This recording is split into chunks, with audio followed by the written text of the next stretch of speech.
Justin Bieber. Hooray. Never Say Never, or Justin Bieber in 3D, whatever. So essentially, it's a documentary about Justin Bieber playing a huge big concert at Madison Square Gardens, or MSG, as they keep referring to it. Doesn't MSG mean something else? Monosodium glutamate. Yes. Well, strangely enough.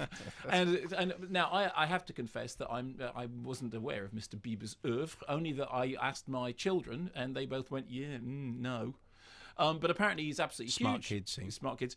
Somebody who was an internet sensation who very, very early on started putting footage of himself up on YouTube. Next thing you know, he's got a big army of fans. Somebody spies him, thinks that kid's got talent, picks him up, brings him to a record company.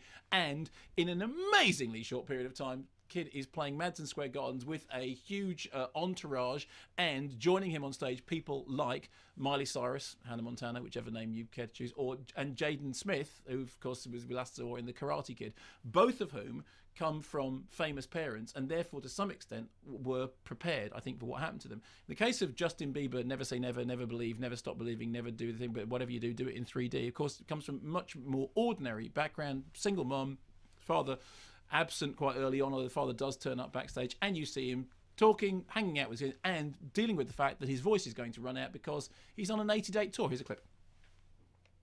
Justin is in a bus and he's not moving. I think he's dehydrated from being in the sun all day yesterday. Did Mama Jan go on there and look at him? She's what's going on there now. What do you think is going on in terms of keeping your voice where you should, not wasting it? I guess, like, I was home for a few days. So, like, I was talking, but, like, I wasn't screaming. That's all we do. I mean, you have so much demand on your voice already. 86 shows is a whole lot of stuff to have to do on anybody's voice. We're not talking about just you. You really kind of have to be more cautious when you do have downtime. Do the best job you can do, okay? Have a good show. Okay, I'm going to rock this show.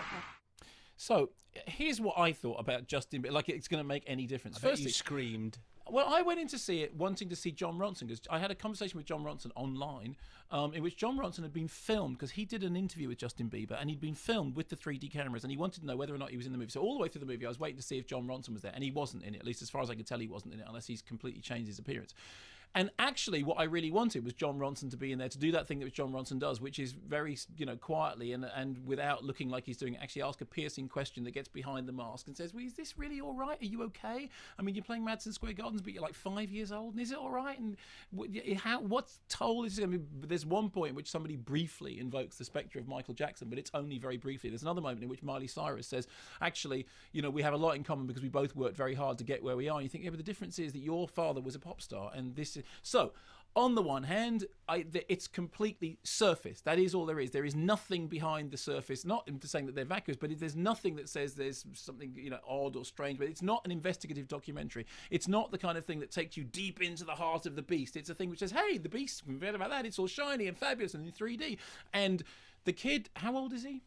I've got no idea. He sings, he dances, he jumps around, he's got an extraordinary amount of energy, he's got fantastically annoying hair, but everybody loves it apparently. And 17, I think. Fine, okay, fine. Well, it would be curmudgeonly to say anything other than it's astonishing that a 17-year-old can do. I mean, actually, a 17-year-old on stage at Madison Square Gardens, obviously. Is he in a fat suit? No, he's not, nor does he have the Spice Girls sitting on him, although he does have every other sort of young pop star coming up and paying homage to him.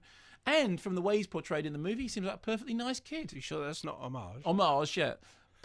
And the 3D, it gets you on stage with him, and I have to say, I enjoyed it more than U2 3D because the songs were less boring. Yeah, but you're just prejudiced. And he doesn't do a lot of stuff about sitting around and lighting little bonfires on stage and then going, oh, yeah, I got some politics. He doesn't do any of that. What he does is he goes, 1, 2, 3, 4, I love you, everything's fabulous, I want to go out with you now, but in a platonic way. No, thanks. And then there's a bit when they get a girl out of the audience and he sings, one less lonely girl, and she weeps and everybody weeps and there's screaming. And I think, well, it is what it is. It's a 3D teeny bot movie with a person who I've never really been any interested. I don't think I'm ever going to be interested. But he seems nice.